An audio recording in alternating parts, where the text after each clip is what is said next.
नमस्कार। एक बात तो तय हो गई कि इस देश में जितने भी जो राजनीतिक दल हैं, हर नेता के पास हजारों करोड़ लाखों में पैसे हैं उनके पास। उसके बाद भी इस जो कोरोना महामारी है उसमें कोई भी नेता बढ़ चढ़कर लोगों की मदद के लिए आगे नहीं आया। अब देखिएगा कि जब चुनाव होता है, चाहे वो कोई भी राजनीतिक दल हो, छोटा से छोटा, बड़ा से बड़ा, कोई भी राजनीतिक दल हो, जब चुनाव होता है तो इनका इतना अच्छा मैनेजमेंट होता है कि ये हर एक वोटर तक पहुंचते हैं, उनकी जानकारी रखते हैं, वो क्या कर रहे हैं, क्या नहीं कर रहे हैं, वो किन्हें वोट देंगे, उनकी क्या इश्यूज़ है, ये एक मोटे मोटे तौर पे उन्हें जानकारी होती है। कोई भी राजनीतिक दल हो, उसे एक छोटे से छोटा बूथ जो होता है जहाँ पर वोटिंग होती है, वहाँ पर कितना वोट पड़ सकते हैं उसका एक आंकड़ा उनके पास होता है। ये आपने भी महसूस किया होगा और मुझे भी ये पता है कि ये चीज़ें होती हैं।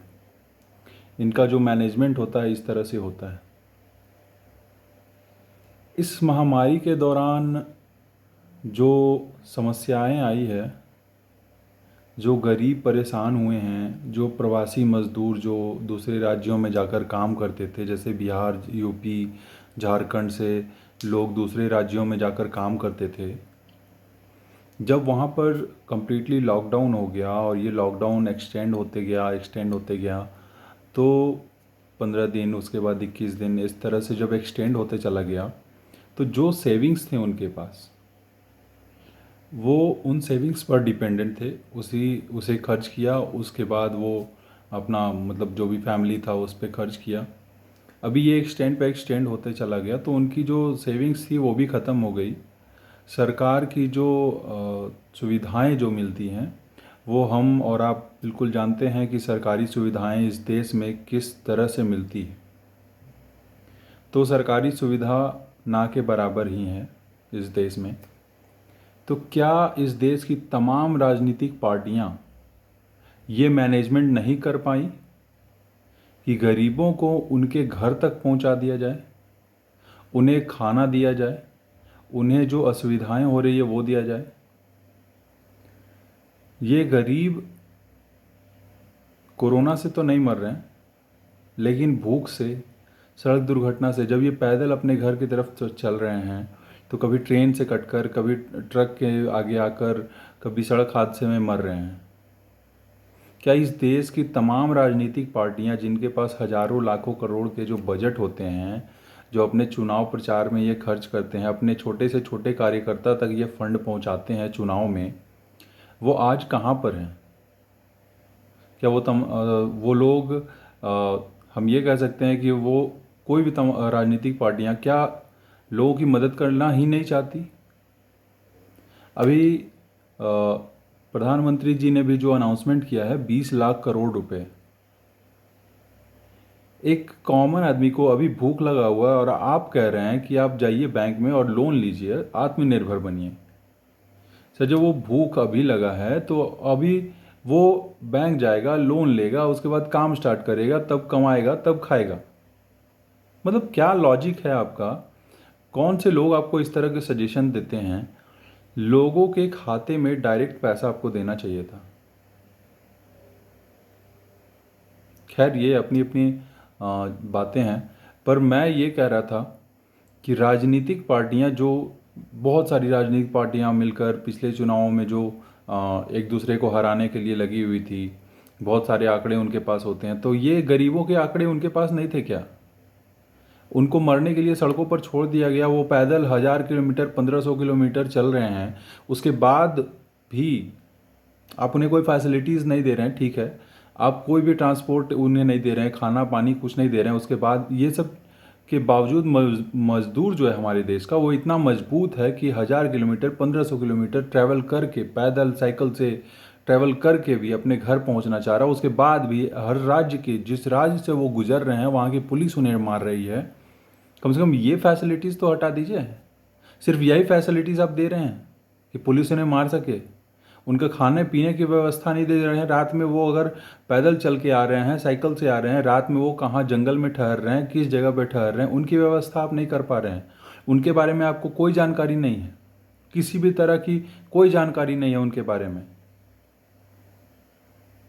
आप उन्हें कोई मदद नहीं दीजिए। लेकिन प्लीज़ आपसे ये निवेदन है कि अपने जो पुलिस जो राज्यों पर आपने लगा रखे हैं, चेक पोस्ट पे या जो भी बॉर्डर पे लगा रखे हैं, उन्हें ये ना कहें कि उन्हें मारने की छूट ना दी जाए। हाँ, आप टेस्ट कर सकते हैं, स्क्रीनिंग करना चाहते हैं वो कर लें, लेकिन उन्हें मारे नहीं। ये लोग अपने घर जाना चाहते हैं। आप नेता लोग अपने घर में आराम से बैठे हुए हैं, एक फ़ोन करते हैं, सारा राशन पानी आ जाता है। इनके साथ क्या बीत रही है आपको अंदाज़ा भी नहीं होगा। ये किस मुसीबत से गुजर रहे हैं। इनके पास ना खाने को है, ना पीने को है, ना कुछ है। बरसात में, धूप में, पानी पड़ रहा, आंधी आ रहा, उसके बाद भी ये अपने घर लौट रहे हैं। किस हालत में ये लौट रहे हैं आपको ज़रा भी अंदाज़ा नहीं है। तो आपको कोई हक नहीं बनता कि इन्हें इस तरह से जो पुलिस वाले डंडे चला रहे हैं, परेशान कर रहे हैं। बॉर्डर पे कोई कोई राज्य जो है रोक दे रहा है इन्हें कि इस राज्य में नहीं घुसना है। इनका ये सब चीज़ों का कोई हक नहीं बनता इन्हें। हक अब तब जताते जब उन्हें पूरी फैसिलिटीज़ देते। आप बोलते कि मेरे यहाँ रहो 10 दिन, आपको बस की फैसिलिटीज़ मिलेगी, आपको खाना पीना तब तक सब सब चीज़ राज्य सरकार मुहैया कराएगी, आप यहाँ रुकिए। वो तो आपसे नहीं हुआ। चाहे कोई भी सरकार हो, दिल्ली सरकार हो, मुंबई की सरकार हो, जो भी हो, किसी ने भी गरीबों का ख्याल नहीं रखा। ये गरीब उनके राज्य को बनाने में कितनी बड़ी भूमिका निभाते हैं ये सारे भूल गए मौका परस्त लोग। चाहे वो केजरीवाल जी हो, उद्धव ठाकरे हो, या कोई भी राज्य हो, हर कोई अपने मजदूरों, अपने राज्य में रह रहे मजदूरों को भगा दिया। ये मजदूर ही उनके राज्य को बनाते हैं और उन्हें ही ये उनकी विपत्ति में, उनके मुसीबत के समय में उनसे मुंह मोड़ लिए, उनकी मदद को आगे नहीं आए। दूसरी तरफ जो राज्य के ये मजदूर हैं वहां की सरकारें भी गूंगी बहरी बनकर बैठी हुई है। सिर्फ लीपापोती हो रहा है। जो श्रमिक ट्रेनें चलाई जा रही है उस पर भी लीपापोती हो रहा है, कोई फैसिलिटीज नहीं दे रही है सरकार। चाहे वो बिहार सरकार हो, यूपी सरकार हो, झारखंड सरकार हो, हर कोई सिर्फ राजनीति करना चाहता। कौन सा ऐसा नेता बताइए जिसके पास हजारों करोड़ों की प्रॉपर्टी नहीं है? कौन ऐसा नेता है हमारे देश में जो करोड़पति नहीं है आज के डेट में? कौन ऐसा नेता है जो लोगों की मदद के लिए नहीं आ सकता है? कुछ नेता ये कह रहे हैं कि पीएम केयर्स पर सवाल उठाया जा रहा है, वो ईमानदारी नहीं है उसमें, घोटाले हो रहे हैं। तो आप डायरेक्टली लोगों की मदद कीजिए।